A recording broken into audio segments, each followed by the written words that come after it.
Welcome to ஆத்மா. திருமணம் என்பது சொர்க்கத்தில் நிச்சயிக்கப்படும் ஒரு அற்புதமான நிகழ்வு. எனக்காக நீ, உனக்காக நான் என்று இரண்டு மனங்களும் ஐம்பூதங்களின் சாட்சியோடு புதிய உறவை பதிவிடும் ஒரு உன்னத காட்சி. பிறந்த வீட்டிலிருந்து புகுந்த வீட்டிற்கு செல்லும் மணப்பெண் பல மனப்போராட்டங்களை எதிர்கொள்ளும் தருணம்தான் இந்த திருமணம். பிறந்த வீட்டில் கிடைக்கும் அதே அன்பு, பாசம், அரவணைப்பு புகுந்த வீட்டிலும் கிடைக்குமா என்ற பயத்தோடும் பதட்டத்தோடும் புதிய வாழ்வில் அடியெடுத்து வைக்கிறாள். இவை யாவும் கிடைக்குமா இல்லையா என்பதை காலம்தான் தீர்மானிக்க வேண்டும். இங்கே கௌருக்கும் இதே நிலைதான். அவளும் இதே நிலையில்தான் புது வாழ்க்கையை தொடங்குகிறாள். வாருங்கள், புது ஆத்மாவிற்குள் செல்வோம்.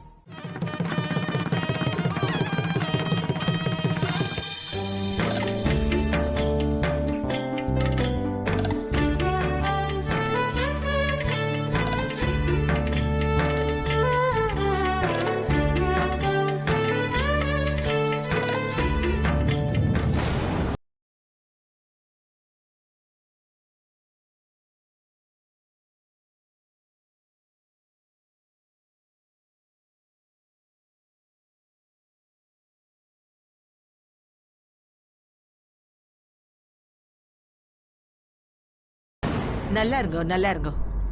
அப்பா கிட்ட வாங்கிக்கோங்க. ஆசீர்வாதம் பண்ணுங்க. அச்சா அச்சா, நல்லா இருங்க, நல்லா இருங்க, சந்தோஷமா இருங்க. துர்கா தேவி ஆசீர்வாதத்துல என் பொண்ணு நல்ல இடத்துல வாழ்க்கப்பட்டுட்டா. எனக்கு ரொம்ப சந்தோஷமா இருக்குமா. இன்னையில இருந்து நீ தங்குற இடம் வேறையா இருக்குமா. ஆனா இது வரைக்கும் உனக்கு கிடைச்ச அன்பு பாசம் கொஞ்சமும் குறையாது. இது போதுமா எனக்கு. அம்மா அப்பா இல்லாத பொண்ணுன்னு ரொம்ப செல்லமா வளர்த்து வச்சிட்டம்மா. போற இடத்துல எப்படியோன்னு ஒரு பயம் இருந்துச்சு.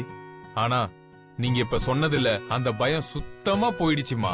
நான் இனி நிம்மதியா யுஎஸ்ஏக்கு போய் என் புள்ள வீட்டுல தங்கி சந்தோஷமா என் பேரன்களோட கொஞ்சம் விளையாடுவோம்மா.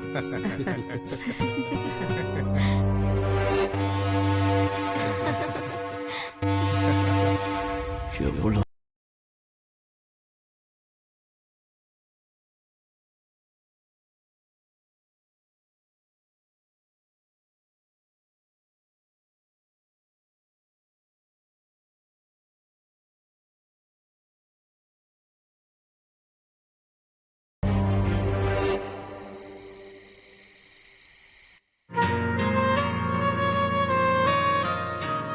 டேய் பிரசாந்த், கௌரப்பா ஜெயின் சொன்னதெல்லாம் கேட்டல? ஆமா கேட்டேன். அதுக்கு என்ன இப்ப? டேய் கேட்டுட்டு சும்மா இருந்த எப்படி? இப்ப என்ன பண்ண சொல்ற?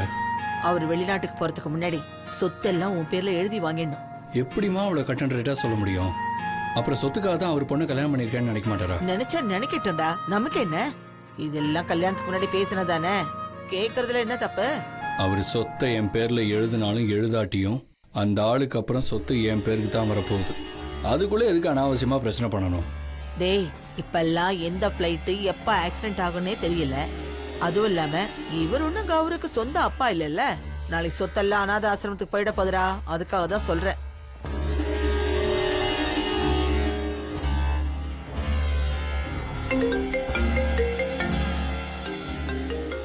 தஸ்தகிரிதம்மா ஃபோன் பண்றாரு. டேய், மாப்பிள்ள ஒரு ஓட்ட வயடா, அவர்கிட்ட எல்லாம் சொல்லிடாத. அப்புறம் தங்கச்சிக்கு தெரிஞ்சது என்கிட்ட வந்து பேயாட்டம் ஆடிடுவா. இவர் என்னமோ வீட்டோட மாப்பிள்ளையா இருக்கிறது பெருமையா நினைச்சிட்டு இருக்காரு. அவரை விடுமா. நேரம் பார்த்து கவுருக்கிட்டையும் அவங்க அப்பா கிட்டையும் சொத்தை எழுதி நான் வாங்குறேன். अभी तुम्हारे लड़का कैसे? आओ.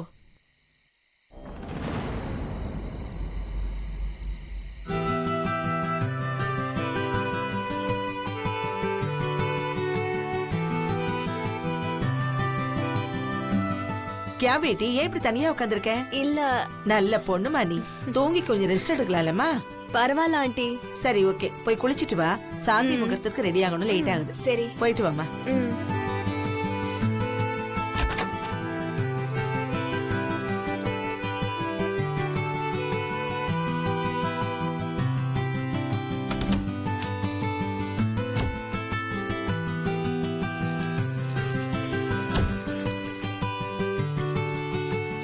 दिल से सुन भी आए, दिल से दास्ता, जो लव में नहीं वो बया, अब जैसा ही रास्ता वो तेरा ना फासला, क्या नहीं फासला।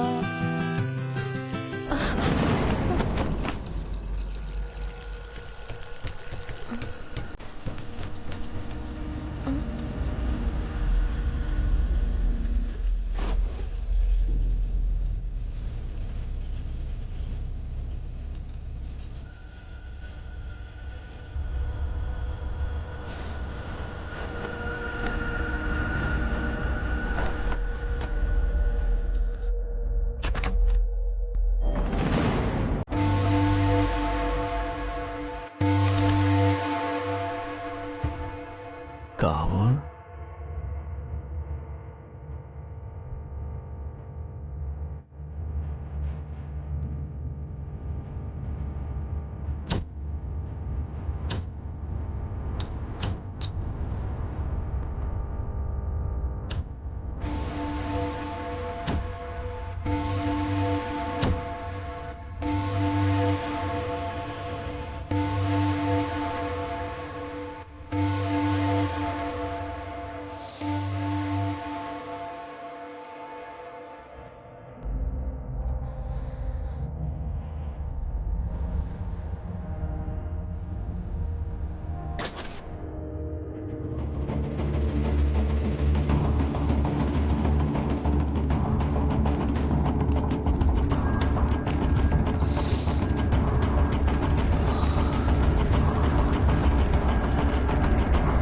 சோட்டு எங்கடா போன?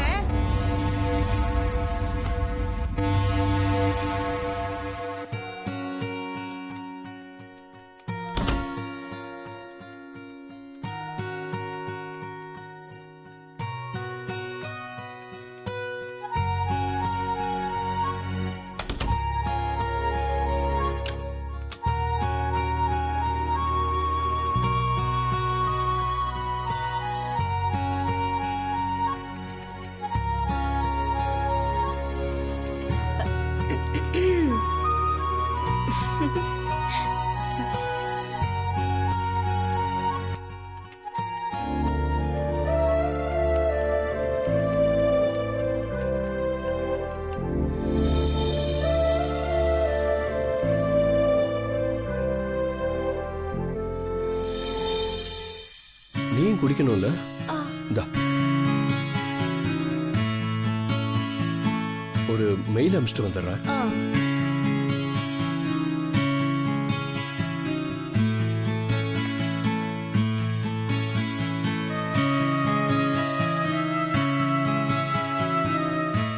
கௌர், நீ ரொம்ப அழகா இருக்க.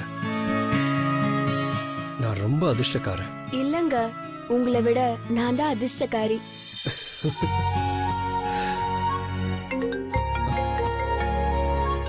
கௌரு, என் பார்ட்னர் ஃபாரின்ல இருந்து கூப்பிடுறான். நான் பேசிட்டு வந்துடுறேன்.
சின்னம்மா, இதுல இருந்து பாத்திரம் எல்லாம் எங்கம்மா?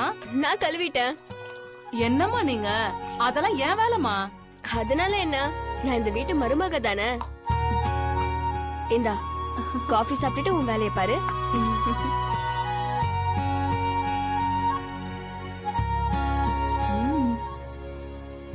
என்னங்க, இன்னைக்கு மதியம் லஞ்ச் எத்தனை மணிக்கு கொடுத்து விடணும்? 1 மணிக்கா இல்ல 2 மணிக்கா? அதெல்லாம் வேண்டாம் கௌர், நானே பாத்துக்கிறேன். என்னங்க? என்ன கௌர்? இல்ல ஏதாவது நீங்க மறந்துட்டீங்களா? இல்லையே, எல்லாம் எடுத்து வச்சிட்டேனே.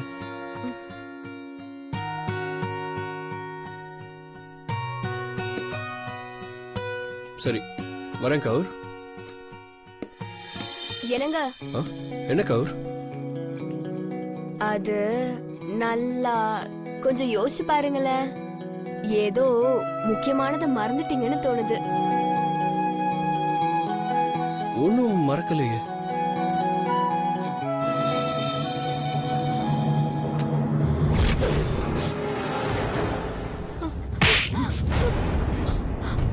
அறிவில் உனக்கு நான்சென்ஸ். கொஞ்சமாவது சென்ஸ் வேணா? இல்லங்க, அது வழக்கமா வேலைக்கு போறப்போ எங்க அப்பா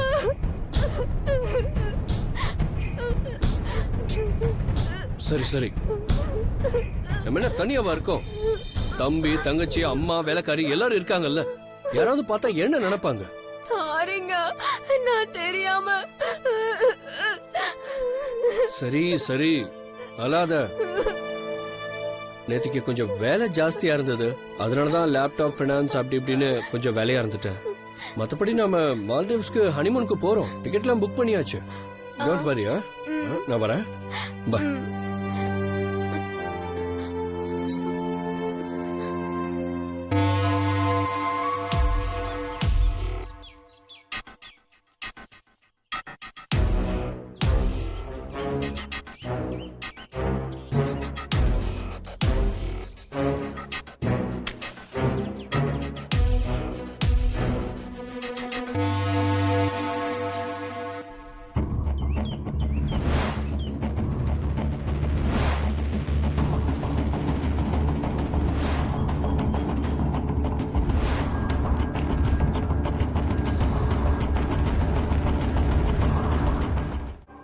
வாழ்வில் சில எதிர்பார்ப்புகள் ஏமாற்றத்திற்குள்ளாக்கப்படுகிறது.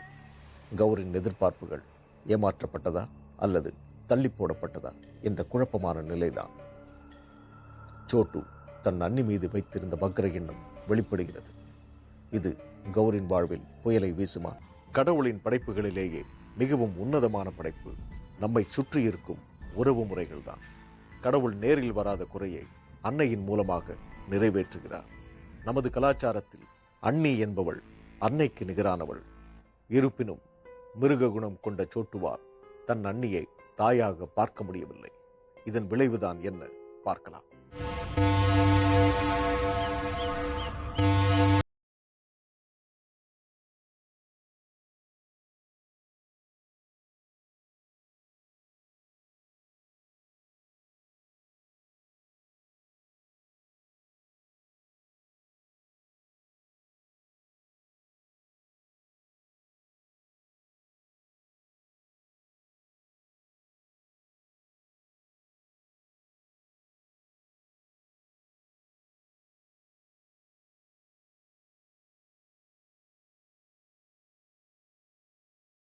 கௌர, என் ரூமுக்கு பால் எடுத்துட்டு வர சொல்லு போ. ஐயா, அது உங்க அண்ணி. தெரியும் தெரியும், சொன்னதை மட்டும் செய் போ.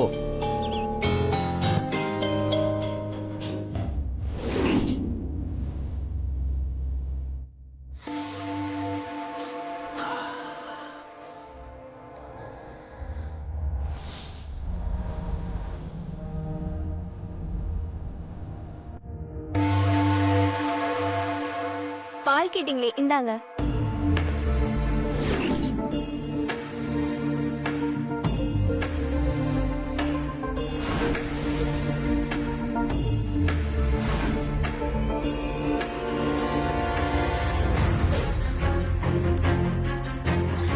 என்னது இது? எடுங்க கைய. ஏய், நீ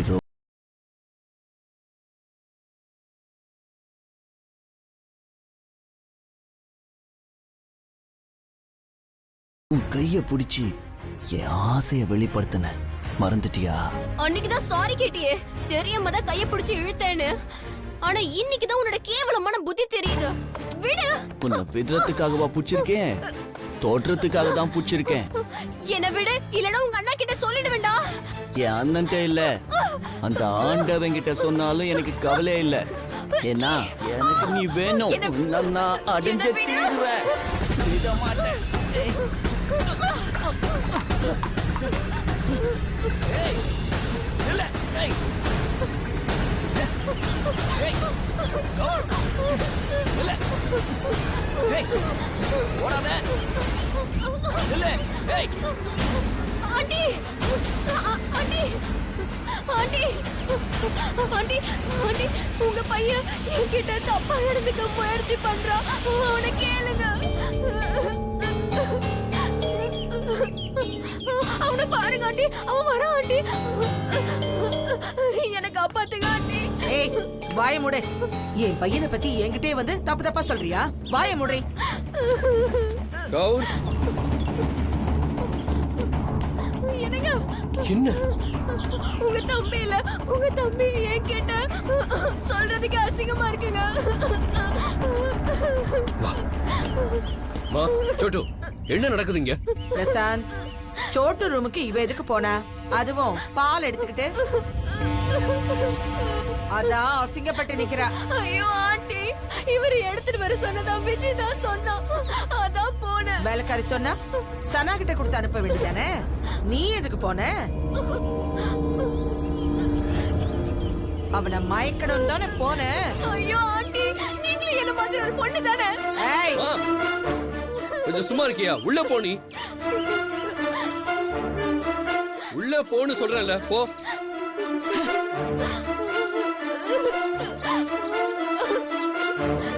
சோட்டு, வேலை வெட்டிக்கு போகாம வீட்டுல உட்காந்து தண்டா சோறு சாப்பிட்டுட்டு இருக்கியே, வெக்கமா இல்ல உனக்கு? வேணாம் பிரசாந்த், கௌரு முன்னாடி என்ன அசிங்கப்படுத்தாத. ஓ அப்படியா? எங்க கௌரவமா வாழ முடியுமோ அங்க போடா. விட்டு விட்டு வெளியே போ. ஏய் பிரசாந்த், அவன் உன் தம்பிடா.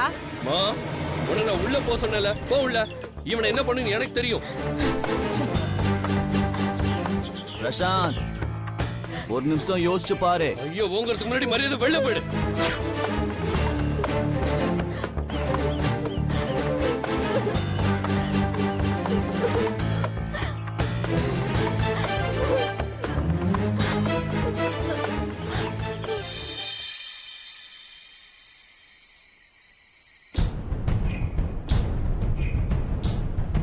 உங்க தம்பி இல்ல, உங்க தம்பி என்கிட்ட சொல்றதுக்கு அசிங்கமா இருக்குங்க. இந்த சோட்டு நம்ம காரியத்தை கெடுத்துருவான் போல இருக்கு. சொத்துக்காகவும் கவருக்காகவும் இவங்க பண்ற விஷயத்தெல்லாம் பார்த்தா நம்ம விஷயம் வெளியில தெரிஞ்சிடும் போல இருக்கு. பிரச்சனைக்கு மேல பிரச்சனை.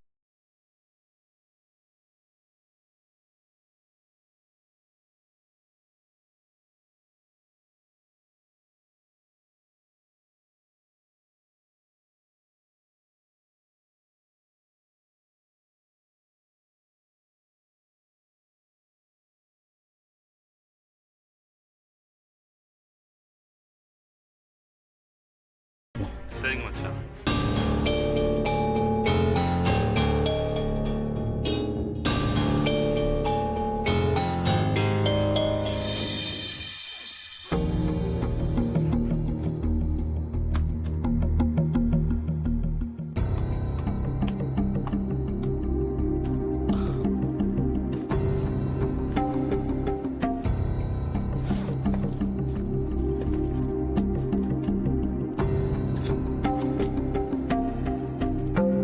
Hello, excuse me madam. உன் அண்ணன் இன்னைக்கு ஹைதராபாத் கிளம்ப சொன்னா. ஏதோ அர்ஜென்ட் பிசினஸ் மீட்டிங்கா, அதான் கிளம்பிட்டேன். உங்களுக்கு ஒன்றும் பிரச்சனை இல்லையே? நீங்களாச்சும் உங்க பிசினஸ் ஆச்சு, போயிட்டு வாங்க. எனக்கு எந்த வருத்தமும் இல்ல. அதானே பார்த்தேன். சரி, carry on with the chat. வரட்டா? ஓகே.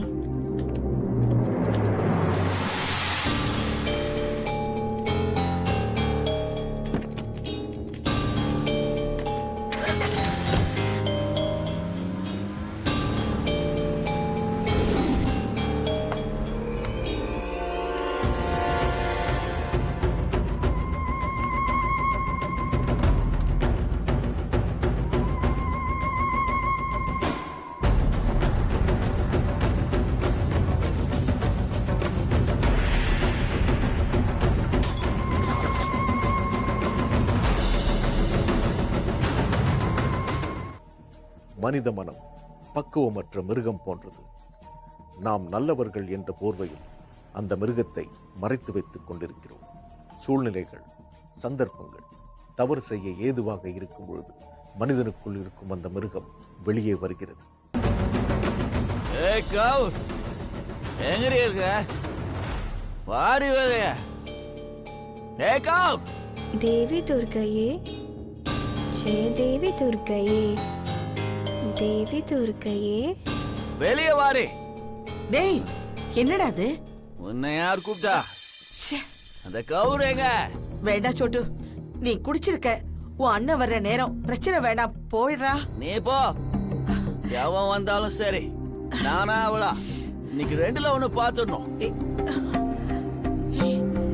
ஏய் கவுர். டேய் வேணாண்டா, அண்ணி மேல ஆசைப்பட்டனா எல்லாமே பாழாயிடும். கொஞ்சம் பொறுமையா இருடா. இன்னைக்கு கவுர் முன்னாடி என் மானமே போச்சு. இனி எதுக்கு பொறுமையா இருக்கணும்? ஏய், ஐயோ, என்னடி ஆச்சு? ஏய் வாடி வெளி. ஏய் கவுர். ஏய் வாடி. ஜெய ஏய் தேவி. கவுர். எங்கடி இருக்க? வெளியே வாடி. அம்மா, வாடின்னு சொல்றேன்ல. ஏய் கவுர். வெளியே வா. ஏய் ஏய்.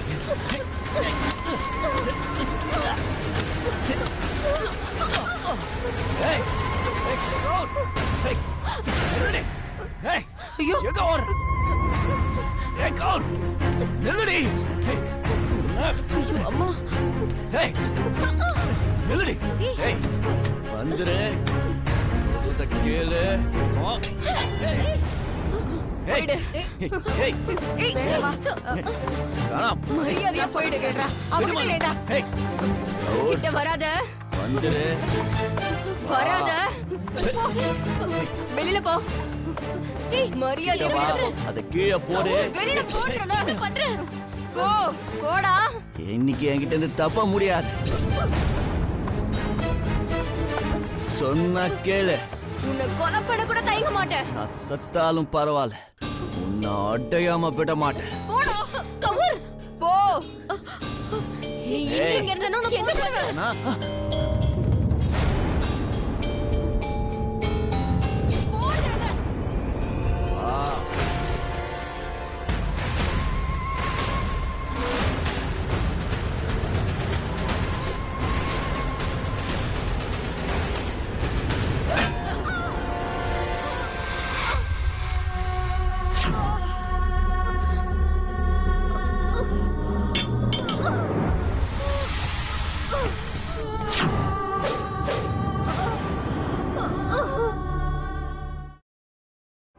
கௌருக்கு நேர்ந்த இந்த கொடுமை சற்றும் எதிர்பாராத ஒன்றுதான்.